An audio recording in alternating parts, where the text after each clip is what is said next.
G'day guys, welcome to the Odd Couple Statue Reviews. This is Jason. And this is Adrian. And today we're doing, on the Captain America theme from our last review, we're doing the James Buchanan Barnes, or James Bucky Barnes, from Captain America from Sideshow Collectibles. Very interesting story. We'll be right back.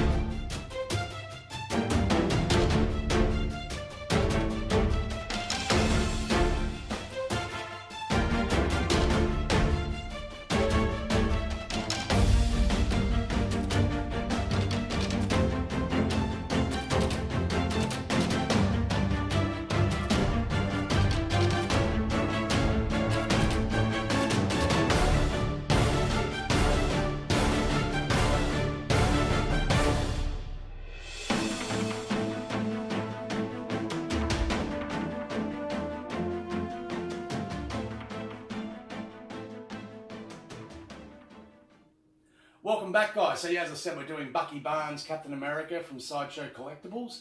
Very interesting story with this one. Yeah. Very interesting. I actually fell in love with the statue. I didn't know much about the actual story because, I'm not a big Marvel comic book reader. Well, the statue was pretty good when I saw it, but when we went more into the story, especially because I was missing a bit of pieces there, like, man, it made me love it so even more. Better. Yeah. So, like, look, for starters, the boy from Brooklyn, same as Steve Rogers, Captain America. So they've got him standing on a really interesting base, which is the Chrysler Building in New York City. So that's what the eagle represents.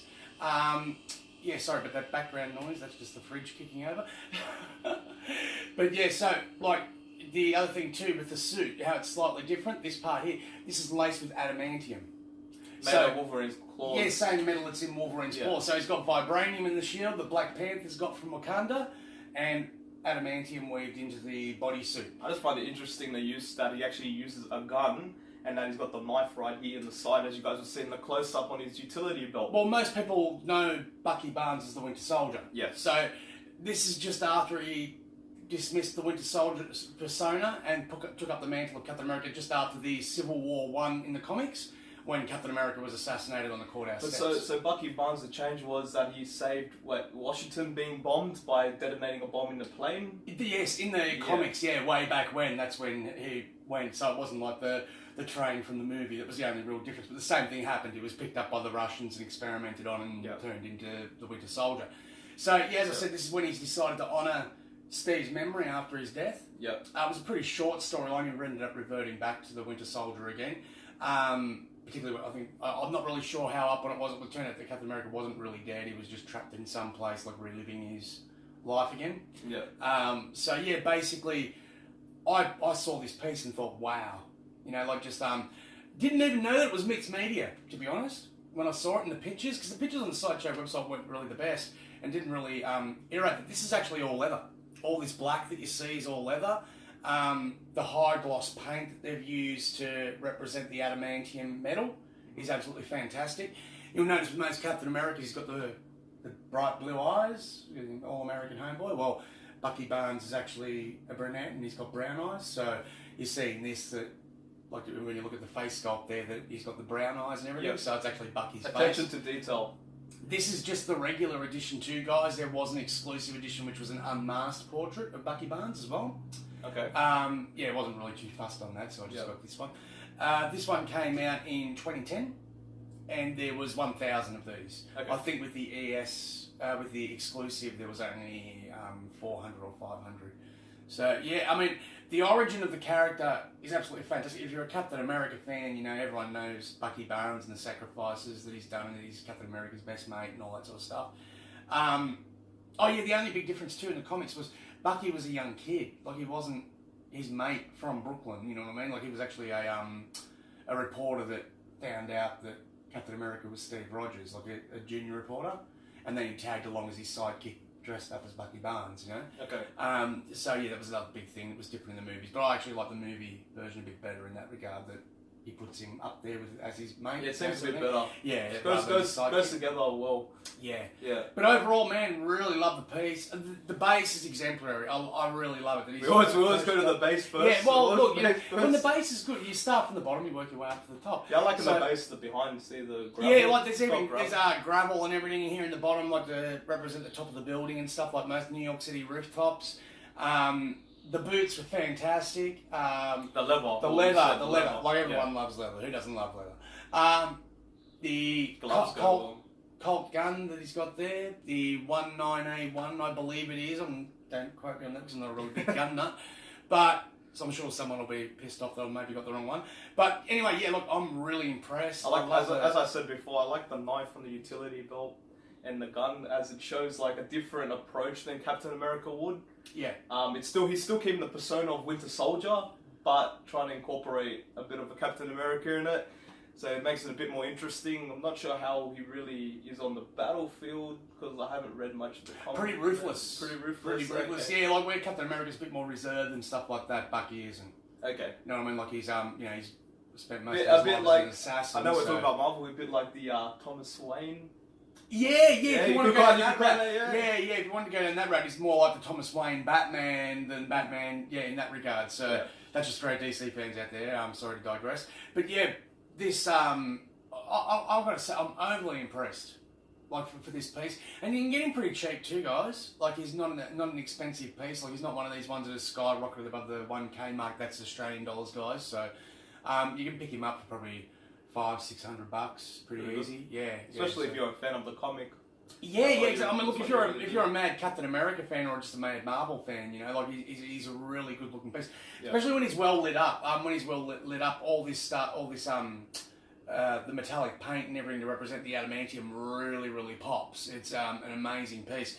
It's actually that glossy that you think it's got scratches and stuff on it, but it's actually just the light refracting off pieces. So you come in and, oh, don't tell me this. Oh, no, it's not, because the scratch is moving every time I move my head. So that there's no scratch. What are your thoughts on the piece, Adrian? Well, I think basically what you said, what you like. I like the leather pieces. I think the gloves go well with them too, just the whole outfit. I'm guessing it's a complete replica of what was in the comic. Yes. Obviously, as you would if you're basing a character off the comic, you wouldn't want to change it too much to piss off the fans. But good. The gravel does it for me for the base. Like the base is nice, but how they put the little things really make it. Boots good, go with the outfit, and the utility belt, of course, as I said. The knife. I don't know, something about the placement of the knife. It looks pretty badass with the gun. And just the fact that it's made the same as Wolverine's claws is pretty cool. Adds more attention to it if you know that fact. The shield's placement, the pose is pretty cool. They could have screwed up a bit and made the pose a bit simplistic and boring, I guess. But it seems like ready for battle or something like. Kind of it's like there's a helicopter or something coming in. That's what you envision. That's what you like. It makes you think about it like that. Yeah. So it's a really good action pose in my opinion. Yeah. Yeah. So is that basically what you were thinking too, or is there anything different for people that are watching? What you would say? Well, look, the only thing I'd probably say a little negative, I think for Sideshow, the face sculpt was a little bit off, which surprised me a lot because they usually do amazing face sculpts and that. They've put amazing detail on that into the actual pose and stuff like that. They're usually fine with that. They probably did more work in other areas. Yeah, well, that's what I'm saying. Look, the mixed media alone would have taken up a lot of the budget. Yeah. With the actual statue that they had assigned to them, and the base too. Like the materials aren't cheap and stuff like that. They've done a really good job with the likeness of the Chrysler building, as I said. And with the price of the actual statue, it's pretty impressive. And the price of the statue, that's the other thing too. I mean, we're getting into this age now where you're getting statues that are coming in over $2,000 and stuff like that. It's not worth it. There's a lot of people that are starting to get out of the market because, not all of us have got that sort of money to just throw around, on a statue. So, yeah, I mean, but I'm overall very pleased. I'd have to give this guy probably, I'd give him an 8 out of 10. Okay. Yeah, so what about you, Adrian? You're going to give this one a score, or are you going to give it the thumbs up or thumbs down? I'm going to go thumbs up, thumbs down with this one. Yeah. Look, I really like the statue, as I said. I was just praising it just then overall and stuff. But because I'm not really... I find the story interesting from the comic book version and stuff, all that. But I'd give it a thumbs down. Okay. And the reason is because previously we've done the Captain America, which I loved, and I actually gave a score. I liked it that much, I gave a score on it. It's his first score, you would have to be into this statue, you would have to really be into the comic, I believe.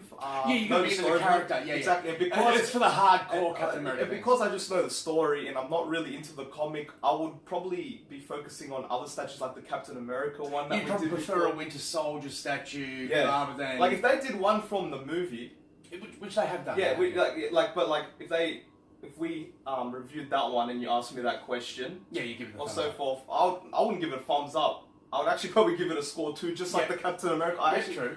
But yeah, I'd have to give it a thumbs down. A lot of people that be viewing this, if you're a comic book fan, I understand if you disagree with me because you love it. Look, it's not a thumbs down because I don't like the statue. It just doesn't know much about the character. Like, yeah, it's not. It wouldn't speak to me as much as someone like a Marvel supporter or whatever that into the comic and into the story of it. So I would have to be focusing on more of a DC thing or. As I said, the Captain America, which I just found phenomenal. But it's up to par with it, with the attention and stuff. As you said, it might have been down a bit on the face sculpt, but I think they turned their attention a bit to maybe the costume and a bit of the base. With the as I said, you can see how much budget would have chewed to get all this fabric and stuff like that done. Yeah, well, that's basically my opinion. So it would have to be a thumbs down for this one, but not on the statue itself. But because I wouldn't invest in something that I'm not hardcore in, I don't know totally about. I just know the basic story of it. If you had a World of Warcraft statue, you'd be well, if you had it, definitely. But that's another story. We might do another time a review on that. Alright guys, so that's us signing up. We're going to give you a nice close-up of the statue now and hope you enjoyed our review. Thanks to all the subscribers and the likes, guys. Special shout out to the Collectorverse for their big award show coming up soon. Thank you very much for our subscribers and their nominations. Thanks, guys. Voting's open to the public, guys. You've got lots of cool prizes and stuff like that. So, vote for whoever you like. We'd love for you to vote for us, but if you like other people more and stuff, that's all right. Our feelings aren't hurt. No, but anyway, guys, there's lots of cool people up there for awards and stuff like that. But as I said, there's also prizes just for voting. So get in there, give it a crack, and enjoy the show, guys. Looking forward to next week's CV show as well. I think it'll be fantastic. So, yeah, guys, thanks very much. Please like and subscribe, and hope we catch you for the next review. See you guys. Enjoy the close-up.